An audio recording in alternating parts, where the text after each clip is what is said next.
అందరికీ షాలో. మేము నజరీన్ మినిస్ట్రీస్ తరపున యూత్ గాస్పల్కి వెళ్ళటం జరిగింది.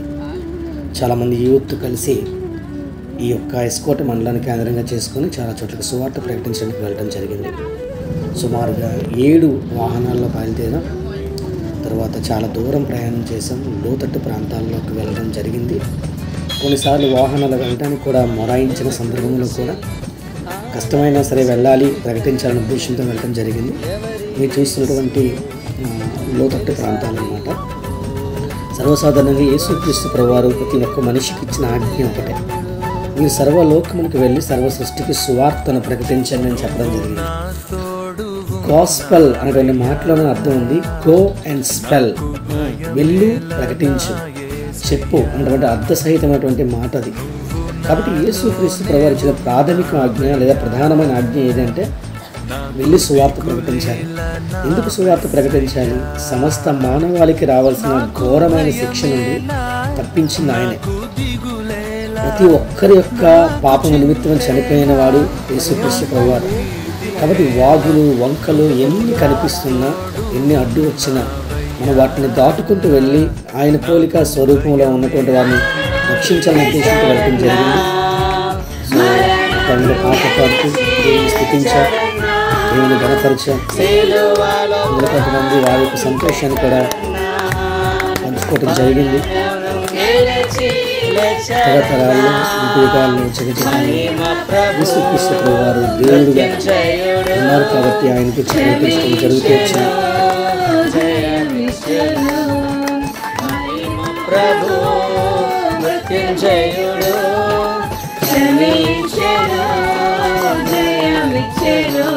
ఇలా కొన్ని వాహనాలు కూడా నాకు మొరాయించే వెళ్ళడం లేదు.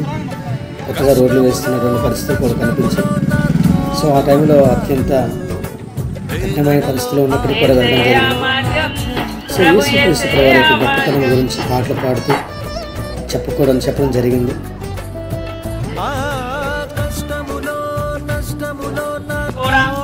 ఏదేదో పనులు చేసుకుంటున్నప్పటికీ కూడా మీరు ఈ మాటలు వింటున్నారని నమ్మి మేమెంతగానో దేవుణ్ణి స్తుతిస్తూ ఉన్నాం. సర్వసాధారణంగా ఈ యొక్క గ్రామంలో సంచరిస్తున్నప్పుడు చక్కని పొలాలు, చక్కని కొండల మధ్య ఈ ఉన్నటువంటి గ్రామాన్ని చూసి చాలా సంతోషం అనిపించింది. ఎంత గొప్పగా, ఎంత అద్భుతంగా ఉంది. ఈ పుట్టించుకున్నటువంటి నిన్ను నన్ను చూసే మురిసిపోతున్నారు. ఎందుకంటే దేవుడి పోలిక స్వరూపం ప్రతి ఒక్క మనిషికి ఉంది. నువ్వు ఏ జాతి వాడివైనా, ఏ కులస్తుడు అయినా, ఏ మతస్థుడు అయినా, ఎక్కడ ఏ నిమ్న జాతికి సంబంధించిన వారైనా, నీకు డబ్బు ఉన్నా డబ్బు లేకపోయినా, నీకు అందం ఉన్నా అందం లేకపోయినా, నువ్వు చదువుకున్నా చదువుకోలేకపోయినా, ఎవరు నీకోసం నా కోసం రక్తం కార్చాలి. కాబట్టి ఆ పరిశుద్ధమైన దేవుడు ఈ లోకంలోని కన్య మధ్య గర్భం ద్వారా లోకంలో జన్మించాడు. సో తర్వాత కాస్త భోజనం చేసి మళ్ళీ బయలుదేరి మరొక ప్రాంతానికి వెళ్ళటం జరిగింది. సో అక్కడ సుందరమైనటువంటి ప్రకృతి నిజంగా అద్భుతంగా అనిపించింది. ఆ ప్రకృతిని దేవుని పోలిక స్వరూపంలో ఉన్నటువంటి వాళ్ళకి సువార్త ప్రకటించడం. కానీ ప్రతి కష్టంలో కూడా తోడుండేటువంటి గొప్ప దేవుడు యేసుక్రీస్తు ప్రభువారు. నీ కష్టం ఎలాంటిదైనా సరే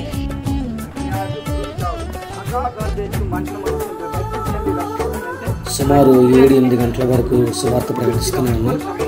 ఎర్లీ మార్నింగ్ 7:30కి బయలుదేరి మేము వచ్చేసరికి సుమారు 10 o'clock వరకు అయింది. సో కాబట్టి ఈవెన్ 7 to 8:30 ఆ టైంలో కూడా దేవుని యొక్క వాక్యాన్ని పంచుకుంటూ దేవుని పిల్లలకు ఉన్నటువంటి ప్రతి ఒక్కరికి కూడా సువార్త ప్రకటించడం జరుగుతుంది. ప్రతి ఒక్కరి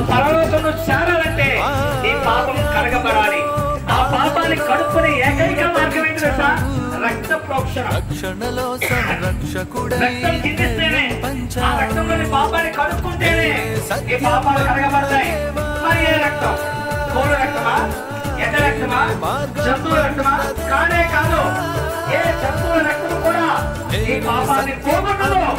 కేవలం ఈ జంతువులన్నిటి స్థానంలో లోక పాపాలను మోసుకొని పోయే దేవుడికి గొర్రె పిల్లగా యేసు ప్రభువు ఈ లోకానికి దిగి వచ్చి నీ కొరకు నా కొరకు ఆయన బలిదానం అయిపోయారు, రక్తం కార్చారు, ప్రాణం కట్టారు. ఇక ఏ జంతువు వద్దు, ఏ గొర్రె వద్దు, ఏ కోడి వద్దు. నీ కోసం యేసు ప్రభువే అంత ఘోరంగా చనిపోయారు. ఆయన కాల్చిన రక్తంతో నీకు పాప క్షమాపణ. దేవా దేవా మీకు కొన్ని గ్రామాలు చూపించడం జరుగుతుంది. నజరీన్ మినిస్ట్రీస్ తరఫున వెళ్ళడం జరిగింది. జోసఫ్ ప్రకాష్ గారి యొక్క ఆధ్వర్యంలో మేమంతా కలిసి కొన్ని గ్రామాలు, సుమారు 21 గ్రామాల్లో సువార్త ప్రకటించడం జరిగింది. కొన్ని వేల రూపాయలు ఖర్చు పెట్టుకొని అనేక మంది సువార్త ప్రకటించడం జరిగింది. ఈ విధంగా సకల మహిమ ఘనత ప్రభావం దేవునికి కలుగునుగాక.